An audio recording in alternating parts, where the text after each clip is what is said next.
Hey guys, welcome back to New World Carpentry Solutions. And before we can go into start cutting all the dados on all my actual solid pieces, the first thing I want to do is take some offcuts so I can have some sample pieces as I work my way through this process. Essentially something I can cut tendons on, cut some of my dados and mortises on before I go into doing my actual pieces. All these are offcuts from my actual stiles and rails, so they're the exact same width as all my rails and stiles, except for my bottom rail. But again, this is enough for me to actually get a good gauge on the depth of my dados, the positioning of all my tendons, etc. So this first pass is really just to make sure that I have the proper width of my dado. I followed the chart on the dado set to get the perfect width to match my mortising bit for my drill press. That is a 1/2 inch mortising bit, so I wanted my dados to be a 1/2 inch so that way I can receive my panels. And then also when I go into cutting my tendons, they can also fit into the 1/2 inch mortises that matches my bit. So to do so, the first pass is really just to get the proper width, but I also figured, hey, try to dial the fence in perfectly so that way it's already centered. And I will say, luckily enough, this almost never happens, but the fence location and the width of the dado were perfect. I didn't have to do any more adjustments on that. The only thing I had to do was slightly raise the blade to get the proper depth that I wanted. And I believe I was aiming for 15/16 on the depth of all my dados. So I just have to use, I believe I took 2 pieces of 1/2 inch plywood, stacked them on top of each other. And that's going to be the actual, what I use for my depth for my dado passes.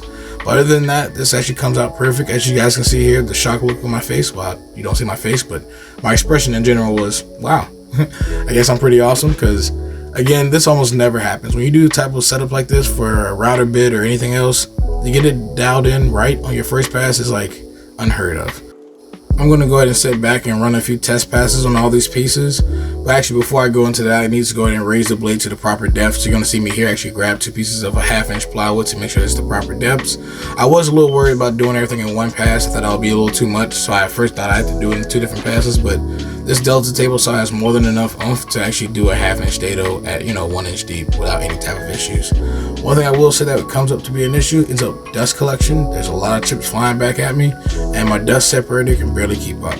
But I'll catch back up to you guys after we run all these test pieces.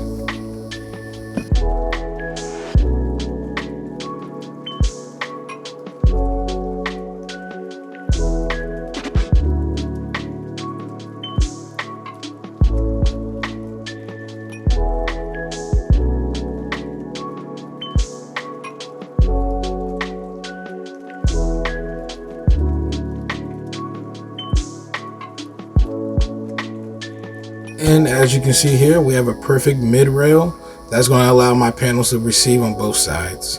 We're going to keep running more of these passes. I'm going to let this run out for the rest of the video.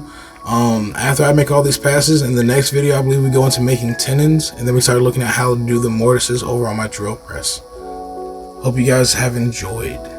Enjoy some of this good footage and some of this nice sawdust that's being sprayed everywhere. Merry Christmas.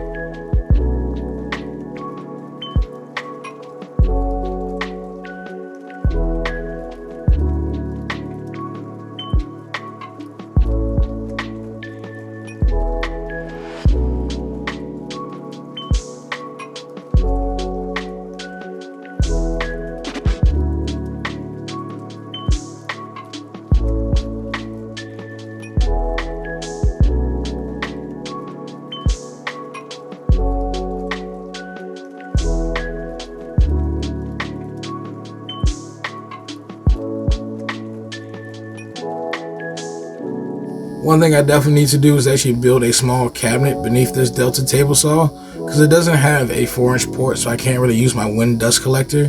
But having to dump this bucket when I go into processes like this is a little bit of a hassle, because dados produce a crap ton of sawdust. But if you guys have enjoyed, please make sure you guys leave a like, comment, and subscribe, and I'll see you guys in the next one. Peace.